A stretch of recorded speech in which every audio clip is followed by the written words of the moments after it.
Y'all know me as Ikhan. I'm a teacher about Ramadan. Something special about this year, you're going to know about it. So for those that don't know, what is the Quran and what does it mean for Muslim people? So basically, y'all know how y'all have the holy book, right? Or the Bible. We have the Quran. And in the Quran, basically, it has everything about what we're supposed to do and what we're not supposed to do, what happens in the future. It doesn't happen in the future. It basically guides us. Yeah. The protection. And like there's some surahs on there that like you have to read for protection. Like if you feel like something is wrong, or like if you start shaking or you feel uncomfortable, there's some surahs on there that you can read and that like probably will probably protect you.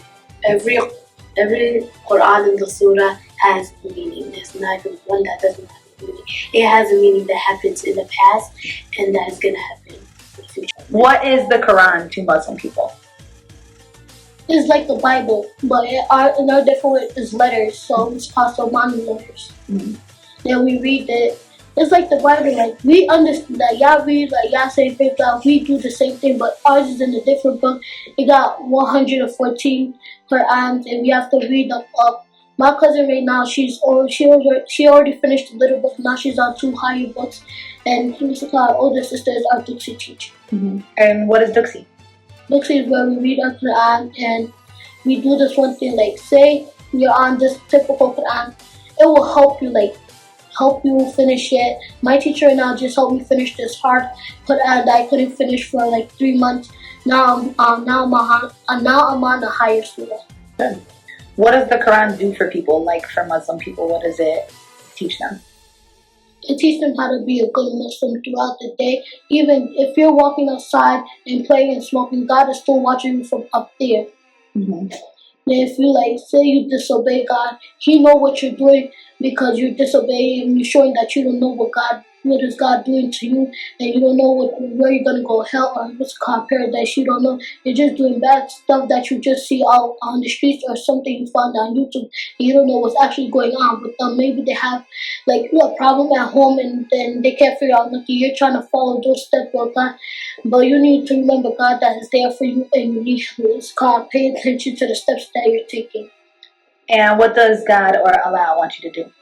He wants you to obey, listen to your friends, be patient with anybody that you have problem with. Make sure you follow the right footsteps and take care of yourself and your family. Mm-hmm. Just during Ramadan, or no, every day? Mm-hmm. It's a holy book, right? So it was sent down to the last prophet, and it's like a holy book that Allah teaches you about Islam. Is there different ones too? Someone was telling me there's like different ones that are like harder to, I don't know, who was saying yesterday that they were like working their, Ikram was saying like I did one and now I'm on a different part of it. Yeah, there's like parts to it, like there's just, in this other country just told like a lot of like chapters like inside. Like this is a part they split them up. And there's 114 pages that they split up all of them. Quran is just like the same thing as a Bible, Yes, but it's a different one because it's telling us how what happened years ago when there were prophets. what's like haram or not? Mm-hmm. And what does haram mean? Haram means like nothing. It's something that's bad for you. Mm-hmm. Like if you And do halal it, it's is like something a sin. good. Mm-hmm. If you do it, it's like a sin. Mm-hmm. So when people say the food is halal, what does that mean? The food is It's good. like, There's like yeah, no because pork. there's no pork or like beer or anything. Mm-hmm. The Quran is something like the Bible or the Torah for Jewish. Okay, so you read the Bible as a Christian person, you read the Quran as Muslim. Okay, and it depends on how the shape of the book. I mean, like some books are they have 600 pages, over 600 pages, let's say, and some of them are bigger, so it's not 600 pages, but it's the best months to read the Quran from page 1 to the end. It's the month of Ramadan. You're supposed to read the Quran every single day, but people get like, they become, oh, the month of Ramadan, I'm gonna start from page 1 to page 600. During Ramadan, what is it important for teachers to know so that they don't break your fast or other people? Because there's a lot of people in our building, right, that don't know Islam and don't know the month of Ramadan. So what are things that can break your fast that you can't do? When you run a lot, you lose energy, and you have to drink water, and you listen to something that God don't want you to listen to. Mm-hmm. Then it's gonna break your fast very fast. But you can make it up though. So what could teachers do to help support you during Ramadan?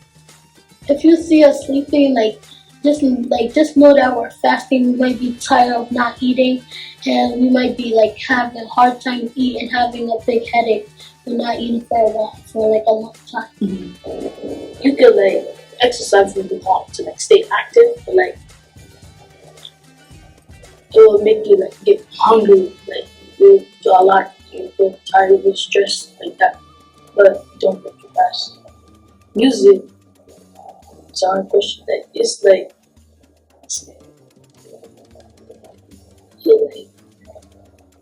It doesn't break your fast, but it lowers your rewards for that day. Yeah, and something that teachers need to know, they can put music on or something when you write or something. Mm-hmm. And when you're taking a break or whatever, Mm-hmm. they can't turn music. What if teachers are eating in front of you? Is that okay? Yeah. It's okay? Yeah. But does it make it harder though? No. We really appreciate it if the kids can take a break, because if they're fasting and they're required for them to play dodgeball or basketball or running, it's gonna make them more thirsty or dehydrated or something. But we don't want the kids to feel us. So that's for the physical education. One thing, don't let the kids fool you and tell you that I have to pray all the time. They have the time to pray when they leave the school. So the school get dismissed at 2 o'clock or 2:05. So they're going to be home, okay, before the next break. So they still have a lot of time to pray. Remember this, the prayer that they're gonna be asking you guys to pray is going to be around 1:30. Do not let them fool you. They have half an hour and they're gonna be dismissed and they're gonna go home. Once they go home, they still have time. I'm gonna do it myself because it's better off to do it at home.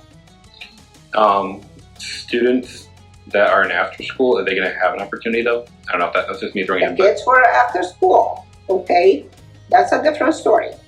For the kids for the after school, also they can do the prayer that's gonna happen at 1:30. They can do it. That's fine, no problem. There is another prayer which is around 4:30 or 4:45. They can do that at home. So there is no need to skip the class to go to do the prayer. They still have enough time. Okay, and then they tell you the excuse that my dad told me that to do it. We still have over 2 hours to do it at home. Okay, مع السلامة. Okay, مع السلامة. Goodbye. So,